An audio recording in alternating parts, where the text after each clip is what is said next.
In 1944, a GI told two baffled French peasants, "The Americans are very strong." They had just watched four men lift a 40-ton Sherman tank. But the tank was made of air. This was the work of the 23rd Headquarters Special Troops, a unit of 1,100 men, activated on January 20th that same year. You could call them the Ghost Army. Their job, designed by planners like Ralph Ingersoll and Billy Harris, was not to fight. It was to deceive. They used inflatable replicas of tanks and trucks. They used powerful speakers to broadcast the sounds of troop movements, audible up to 15 miles away. Think about that. An entire army, conjured from sound waves and rubber. Near Brest, France, they crept within 500 yards of German lines at night, playing the sound of an approaching armored division. The Germans repositioned their forces, reacting to an enemy that was nothing more than a recording. But this raises a question. What happens when the ghosts are not part of the plan? During the Vietnam War, the U.S. 6th Psychological Operations Battalion ran a different kind of ghost story. It was called Operation Wandering Soul. They exploited a local belief that the dead must be buried at home, or their souls wander in pain. For weeks, engineers recorded mournful cries and the supposed voices of dead soldiers. These sounds, known as Ghost Tape Number 10, were broadcast from helicopters and patrols in the dead of night. The goal was to convince enemy soldiers their fallen comrades were lost, suffering, to make them desert. A military report from 1969 stated, "The fear down the decision-making of soldiers, leaving them confused, and sometimes caused soldiers to retreat without firing a shot." The tactic was aimed at the enemy, but the tapes were also heard by American soldiers. Official accounts describe the effect on them as merely unsettling. Here is the part nobody talks about. The official records stop there, but the stories don't. Legends persist in military folklore of entire units, convinced they were surrounded, hearing an enemy that wasn't there, opening fire on shadows. So where does a deliberate psychological trick end and a collective nightmare begin? That line between deliberate deception and genuine terror is thinner than you might imagine.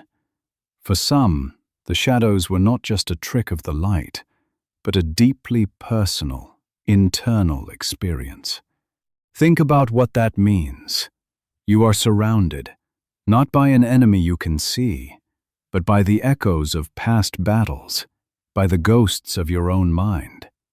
This is where the story of collective delusion often intersects with individual trauma.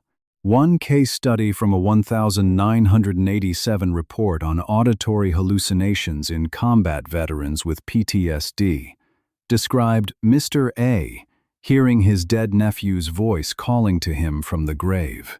The voice was sometimes accompanied by the visual image of his nephew's face. This was not a battlefield hallucination, but a lingering wound from the Korean War years later.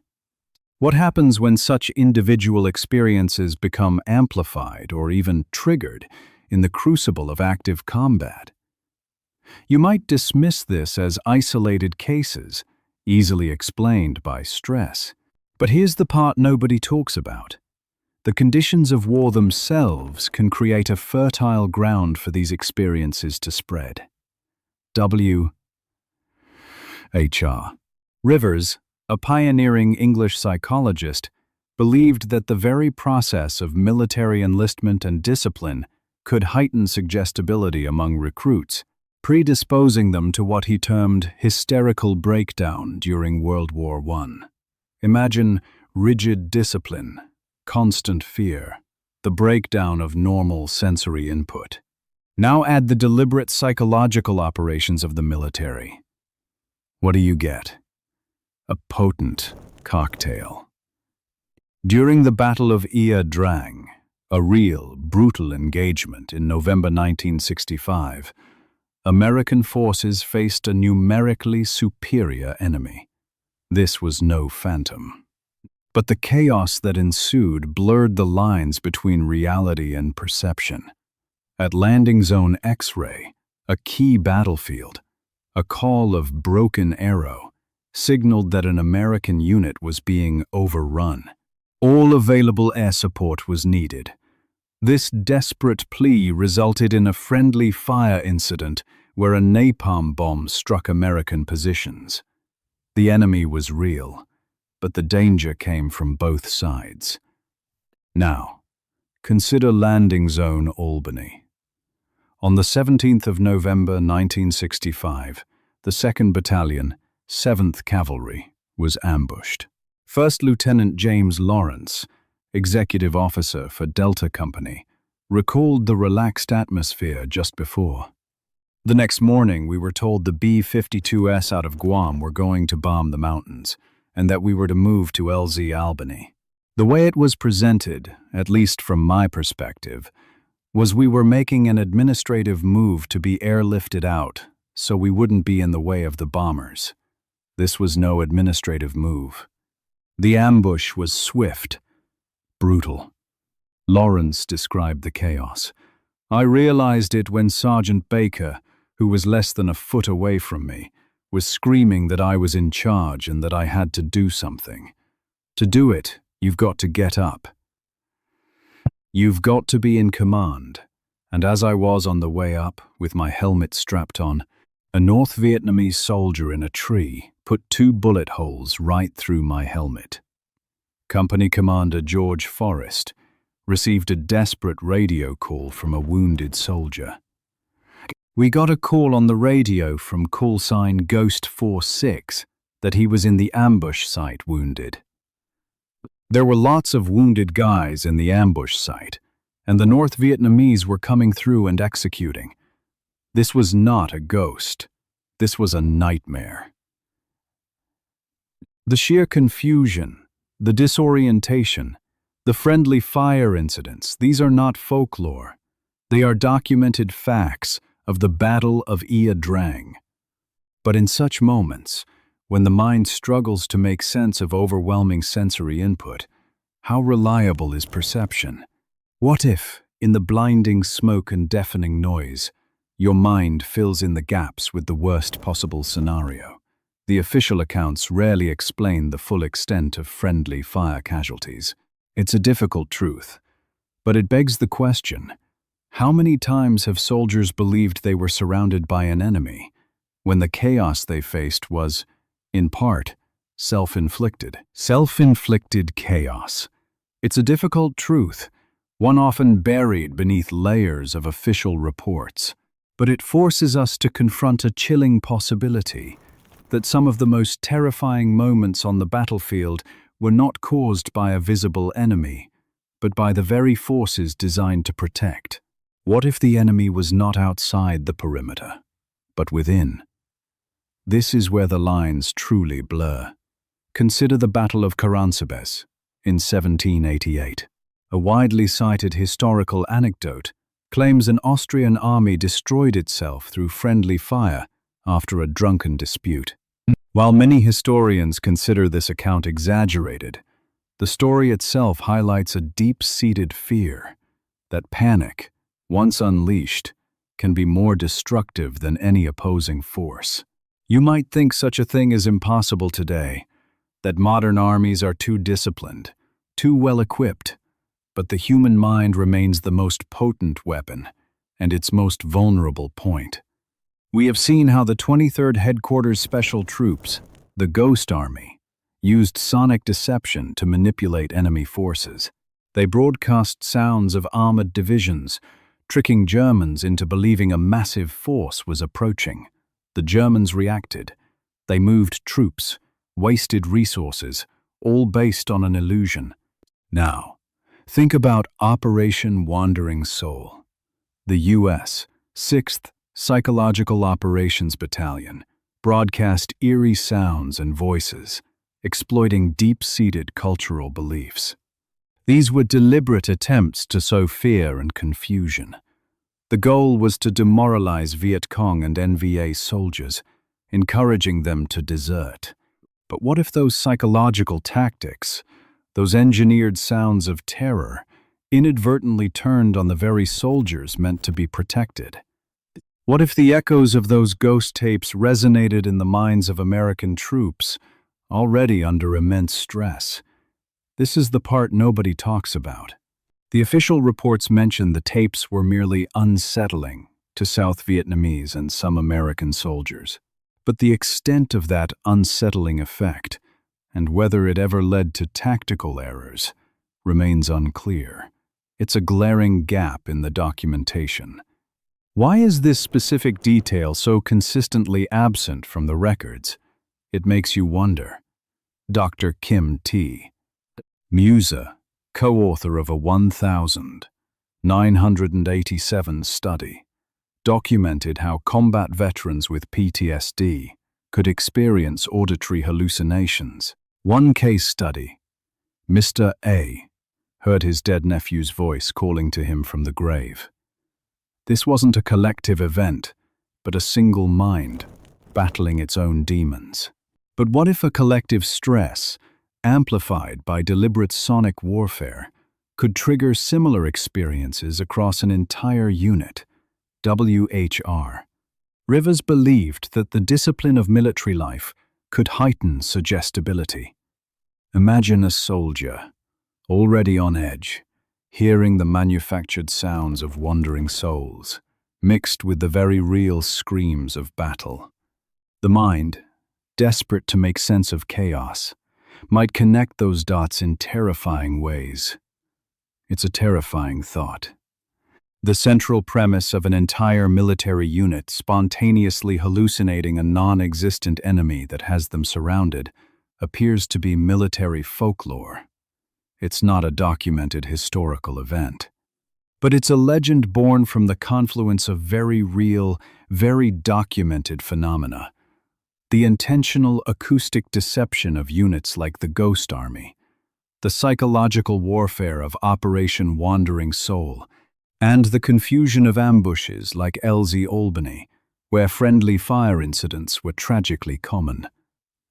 The truth is often more complex and more disturbing than a simple ghost story.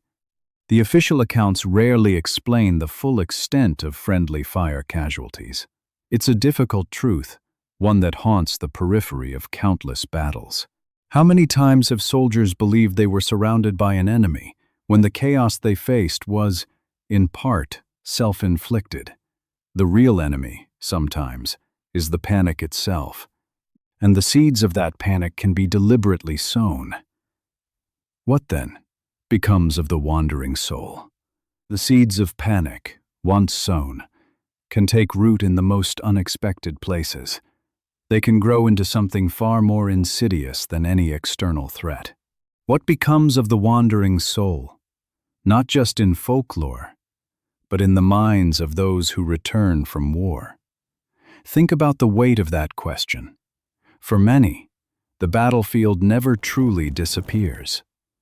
It echoes in their memories, sometimes for decades. Dr. Kim T. Muser, co-author of a 1,987 study, documented these lingering effects. His research showed that combat veterans with PTSD could experience auditory hallucinations. This wasn't about collective delusion. This was about individual minds, struggling to process unbearable trauma. You hear about these studies, these clinical observations, but what does it truly feel like to live with a war that won't end? Imagine, for a moment, the story of Mr. A. He was a Korean War veteran. Years after the fighting ceased, he heard his dead nephew's voice calling to him from the grave. This voice, sometimes accompanied by the visual image of his nephew's face, was a constant, haunting presence.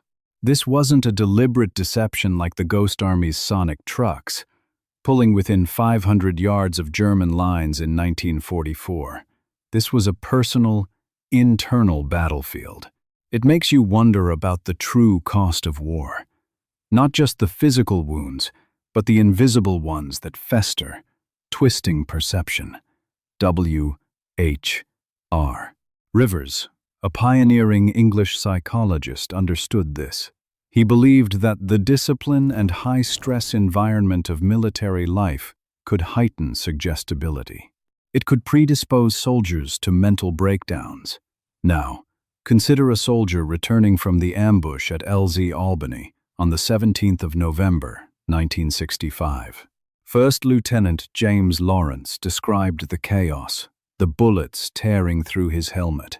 Company Commander George Forrest received desperate radio calls from wounded men. "We got a call on the radio from call sign Ghost 46 that he was in the ambush site wounded."